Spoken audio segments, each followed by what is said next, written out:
उम्मीद करता हूँ कि आप सब ठीक होंगे। जैसे कि हमने पार्ट 2 की कॉस्ट अकाउंटिंग शुरू की है, तो आज हम स्टार्ट करने जा रहे हैं जी चैप्टर नंबर 8, जिसका टॉपिक है इकोनॉमिक ऑर्डर क्वांटिटी। तो जिसमें आज हम बेसिक कॉन्सेप्ट को लेकर चलेंगे, जिसमें हमारे पास है जी what is EOQ, economic order quantity. तो चलिए शुरू करते हैं। तो वीडियो शुरू करने से पहले मेरी एक आपसे रिक्वेस्ट है कि काइंडली चैनल को सब्सक्राइब करें, उसके साथ बेल आइकन को प्रेस कर लें ताकि हमारी हर लेटेस्ट आने वाली वीडियो सबसे पहले आप तक पहुंचे। तो चलिए शुरू करते हैं आज का lecture. What is EOQ? EOQ stand for the economic order quantity. तो सेकंड इसकी डेफिनेशन है हमारे पास, it is the size of the order. ये आपके ऑर्डर का एक साइज होता है, ठीक है। इकोनॉमिक का मतलब होता है कि आपको मतलब इकोनॉमिक पड़े, मतलब आपको एक्सपेंसिव ना चीज़ पड़े। Order for which the total of ordering cost and carrying cost are the minimum. मतलब कि आप ईओक्यू एक ऐसा लेवल डिफाइन करते हैं कि जिससे आपकी ऑर्डरिंग कॉस्ट भी कम आए और आपकी कैरिंग कॉस्ट भी आपको इतनी ना पड़े, ठीक है। तो इसका मतलब है कि हमारे पास जब हम कोई चीज़ परचेज करते हैं तो उसमें थ्री टाइप ऑफ कॉस्ट जो है ना वो इंकर्ड होती है हमारी, ठीक है। जिसमें हमारे पास सबसे पहले तो हमारी परचेजिंग कॉस्ट आ जाती है, जो कि हमने प्रोडक्ट के लिए पे करनी होती है, जो हमारी ओरिजिनल कॉस्ट होती है, ठीक है। देन उसमें हमारी ऑर्डरिंग कॉस्ट ऐड हो जाती है, जो कि हम ऑर्डर करते हैं प्रोडक्ट को। तो मैं नेक्स्ट स्लाइड में आपको बताता हूँ इसमें कि क्या क्या चीज़ें हमारी इसमें ऑर्डरिंग कॉस्ट में आ जाती हैं। देन हमारे पास कैरिंग कॉस्ट आ जाती है, ठीक है।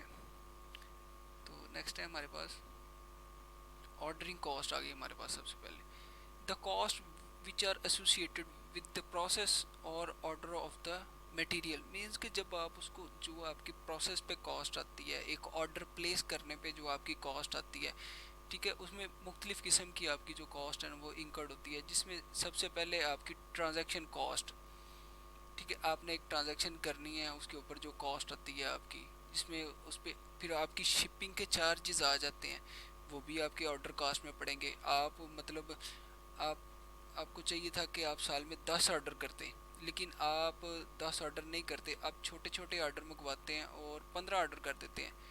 तो आपकी जो कॉस्ट है वो ज़्यादा हो जाएगी, वो आपको इकोनॉमिक नहीं पड़ेगी, वो आपको प्रोडक्ट महंगी पड़ेगी, आपको मटेरियल महंगा पड़ने लग जाएगा, आपकी प्रोडक्ट की कॉस्ट बढ़ जाएगी। ट्रांसपोर्टेशन कॉस्ट है आपकी, ठीक है, ये भी शिपिंग के मतलब उसी तरह ही है। उसके बाद आपकी डॉक्यूमेंटेशन कॉस्ट है आपकी, अगर आप फॉरेन से इंपोर्ट कर रहे हैं या आप किसी और शहर से प्रोडक्ट आप अपनी जो है ना वो मंगवा रहे हैं, तो मतलब जो कि आप इंपोर्ट करते हैं, मीन्स ये डॉक्यूमेंटेशन है, तो आप मतलब इंपोर्ट एक्सपोर्ट में ही आपकी डॉक्यूमेंटेशन होगी। तो उसके लिए आपको लीगल डॉक्यूमेंट्स बनवाने पड़ते हैं, जो आपको बैंक वगैरह के चक्कर, बैंक जाना पड़ता है, वहाँ से आपको एलसी वगैरह ओपन करवानी पड़ती है, तो बैंक के चार्जेस होते हैं।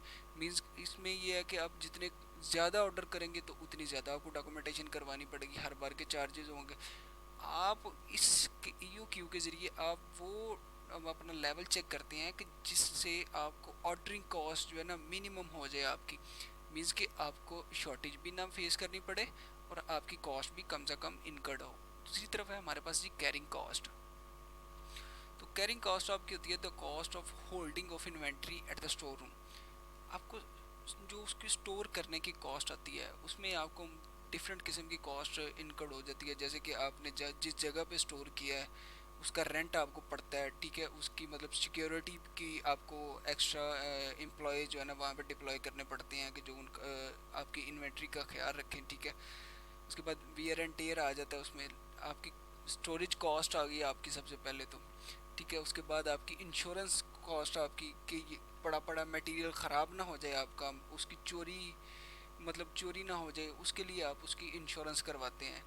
तो ये तीन किस्म की आपकी कॉस्ट थी जो कि आपके ईओक्यू में थे। आप असल में ईओक्यू का मतलब ये है कि आप अपनी जो की कॉस्ट है आपकी प्रोडक्ट की, मतलब आपने जो मटेरियल परचेज करना है आप उसको इकोनॉमिक करना चाहते हैं कि आपको उसकी ऑर्डरिंग कॉस्ट, उसकी कैरिंग कॉस्ट जो है ना वो कम से कम पड़े। अगर आप ज़्यादा इन्वेंट्री मंगवा के रख लेंगे इन एडवांस, अगर आप ज़्यादा इन्वेंट्री कैरी कर लेते हैं, मतलब एक ही दफ़ा ज़्यादा, मतलब एक ऑर्डर कर लेते हैं, आपने जो 10 ऑर्डर मंगवाने थे वो आप एक ही दफ़ा मंगवा लेते हैं, तो देन आपको कैरिंग कैरिंग कॉस्ट फेस करनी पड़ेगी आपको। मतलब ज़्यादा स्टोरेज के लिए बड़ा गोडाउन लेना पड़ेगा, उसका एक्स्ट्रा रेंट पड़ेगा आपको, उसकी इंश्योरेंस की एक्स्ट्रा पेमेंट्स पड़ेगी। ठीक है। और और अगर आप उसको स्टोर नहीं करते, ठीक है, और ऑर्डर बहुत ज़्यादा कर देते हैं कि मैं मतलब जस्ट इन टाइम आप कर लेते हैं, मीन्स कि आप ये नहीं देखते कि आपको इतनी ज़रूरत है, इतनी इन्वेंट्री होनी चाहिए, और आप ऑर्डर टू ऑर्डर चलते हैं कि जितनी आपको इन्वेंट्री चाहिए वही आप मंगवाते हैं, तो उसमें एक तो आपकी डॉक्यूमेंटेशन कॉस्ट बढ़ जाएगी, आपको ट्रांसपोर्टेशन पड़ेगी, ट्रांजैक्शन कॉस्ट आपको पड़ जाएगी। ठीक है। देन ये भी हो सकता है कि आपको प्रोडक्ट ही टाइम पे डिलीवर ना हो, और वो अलहदा से आपको बियर करनी पड़ सकती हैं ये चीज़ें। तो नेक्स्ट ये हमारे पास फार्मूला है ई ओ क्यू का। तो ई ओ क्यू का हमारे पास फार्मूला है जी, E O Q is equal है हमारा टू मल्टीप्लाई एनुअल रिक्वायरमेंट, जो आपकी एक साल की रिक्वायरमेंट होती है, आप उसको मल्टीप्लाई करते हैं आपकी ऑर्डरिंग कॉस्ट से, जो आपकी पर ऑर्डर इनकर्ड होती है, और कैरिंग कॉस्ट आप जो है ना वो पर यूनिट आप कैलकुलेट करते हैं। तो इस तरह से आप ई ओ क्यू कैलकुलेट कर सकते हैं। नेक्स्ट है हमारे पास नंबर ऑफ ऑर्डर आपने कैलकुलेट करने हैं कि अगर आपने एक साल में कितने ऑर्डर देने हैं। तो आपकी जो एनुअल रिक्वायरमेंट है, जितने यूनिट की आपकी रिक्वायरमेंट है जी, कंपनी 10,000 यूनिट जो है ना वो पर ईयर यूज़ करती है, तो हम जो है ना वो अपने 10,000 यूनिट को डिवाइड कर लेंगे अपने ई ओ क्यू के ऊपर, जो भी आपकी ई ओ क्यू की फाइंडिंग्स होगी। नेक्स्ट आपके पास है टोटल ऑर्डरिंग कॉस्ट। तो नंबर ऑफ ऑर्डर्स तो हमने पहले कैलकुलेट कर लिए, तो नंबर ऑफ ऑर्डर को आप मल्टीप्लाई करेंगे अपनी ऑर्डर पर ऑर्डर पे जो आपकी एक कॉस्ट आती है, आप उसके साथ मल्टीप्लाई कर लेंगे, तो आपकी ऑर्डरिंग कॉस्ट टोटल निकल आएगी। नेक्स्ट है हमारे पास एवरेज इन्वेंट्री। तो एवरेज इन्वेंट्री का फार्मूला जी E O Q divided by 2, तो आपकी एवरेज इन्वेंट्री निकल आएगी। नेक्स्ट है हमारे पास टोटल कैरिंग कॉस्ट। तो कैरिंग कॉस्ट ये है कि जी आपकी average inventory multiply carrying cost per unit. Next हमारे पास टोटल कॉस्ट है। तो टोटल कैरिंग कॉस्ट और टोटल ऑर्डरिंग कॉस्ट वो आपको आप ऐड करें तो आपकी टोटल कॉस्ट निकल आएगी, और मटेरियल की तो आपने ओरिजिनल वैल्यू आपने पे करनी होती है। Thank you so much. आज के लिए इतना ही। अगर आपको वीडियो पसंद आई हो तो लाइक करें, शेयर करें, और चैनल को सब्सक्राइब करें, और बेल आइकन को प्रेस करें ताकि हमारी हर आने वाली वीडियो सबसे पहले आप तक पहुंचे। नेक्स्ट वीडियो के लिए, नेक्स्ट वीडियो तक अपना ख्याल रखें। अल्लाह हाफिज़।